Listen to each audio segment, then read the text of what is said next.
Ouch!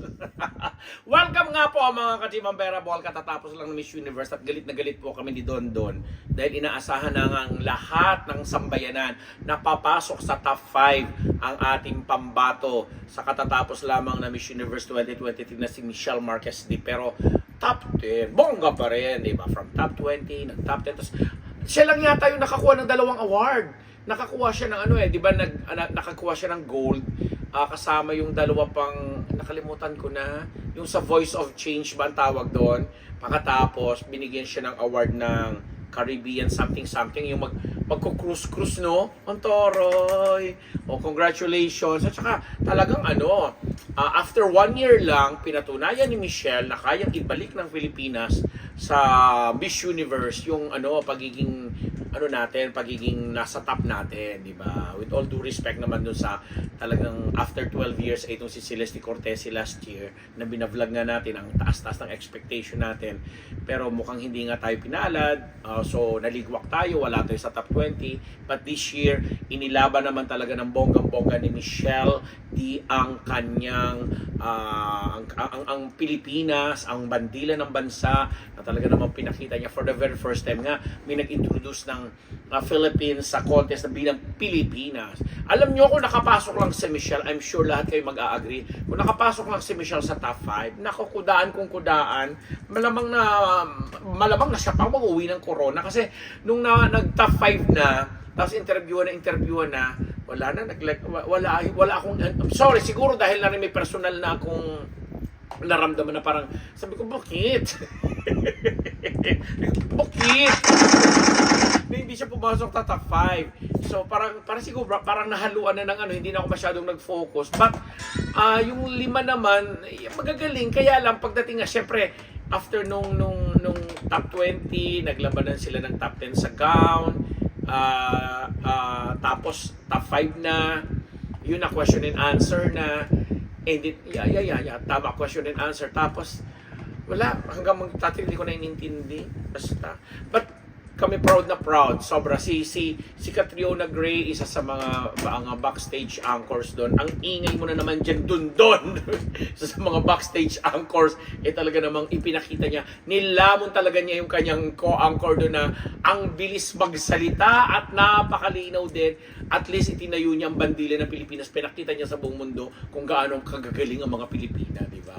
But Michelle, from swimsuit hanggang doon sa kanyang finals gown na naka-black siya, di ba? Tapos inspired by si Mark Garner ba yung tama no? Mark Garner. Inspired nung si Apo Wading, whatever, yung kilalang nagtatato na matanda, yung ilang 100 years old na yata siya. Ang ganda nung gown, tsaka kakaiba. Talagang siya yung nag-stand out dun sa hilera nung 10. Pero wala tayong magagawa, ang mga judges, at isa sa mga judges yung kinaiinisan natin, yung dating nag-anchor din, yung bading na fashionista, na alam naman natin hindi siya masyadong sa mga Pilipina, no? Yun yung nag-Thailand yung nasa Thailand siya na nagko-anchor siya doon na pilit yung nililigwak si Catriona Gray. Sorry na lang sa iyo. But anyway, maraming salamat Michelle sa pagtayo mo. Doon si Melanie Marquez, ang iyong buting ina, yung mga kapatid mo. Tapos ang advocacy mo talaga ibang klase kasi talagang pinakita mo rin na makita mo kahit pumasok ka sa top 10 lang, yung advocacy mo ang isa sa mga sa 3 napili na pinarangalan ng gold, and nakakuha ka pa ng isa pang special award, plus pinag-usapan ka pa, at again nga ibinalik mo nga sa mapa ng Miss Universe ang Philippines na pasok pa rin sa top 10, at least semi-finals po ka tayo, di ba? Kaya lang nakakapanghinayang pa rin kasi yun na nga, gaya nga ng nasabi natin sa umpisa, kung sakaling pumasok si Michelle sa top 5, wala na, uwian na tayo, di ba? Kasi alam natin na may papalakan tayo ng correct, di ba? Ang pinag-uusapan na lang natin dito is sa pagbabalik dito ni Michelle, syempre naka-ready naman siya, although hindi naman lahat ay natuwa sa kanyang national costume kasi ba naman yung, kahit ako nagulat din ako, but iba-iba na talaga siguro nag-i-evolve. May mga ibang beauty queen ako na naririnig na nagsasabi na kung ano-ano na lang doon ay iisipang konsepto, although no bearing naman po yung national costume kasi hindi naman kasama yun sa pinaglalagyan ng puntos para manalo ka na o makapasok ka man lang sa top 20. And then si Miss Gloria Diaz, tuntawa talaga ako dito sa ating pinakaunang Miss Universe sa Philippines, si Gloria Diaz, si Tita Glo, na talaga namang lagi niya sinasabi, I'm always wrong, kasi di ba sinasabi niya na hindi naman daw siya gandang-ganda kay Michelle, pero sa puso niya at saka sa pakiramdam niya papasok nga sa top 5. Actually, lahat talaga tayo nag-expect na kahit top 5 papasok si Michelle dahil sa impact, personality, tapos yung improvement na ipinakita niya. Hindi higit sa lahat yun. Talagang kung paano niya ni-represent yung bansa. But the thing was, hindi po tayo ang mga hurado.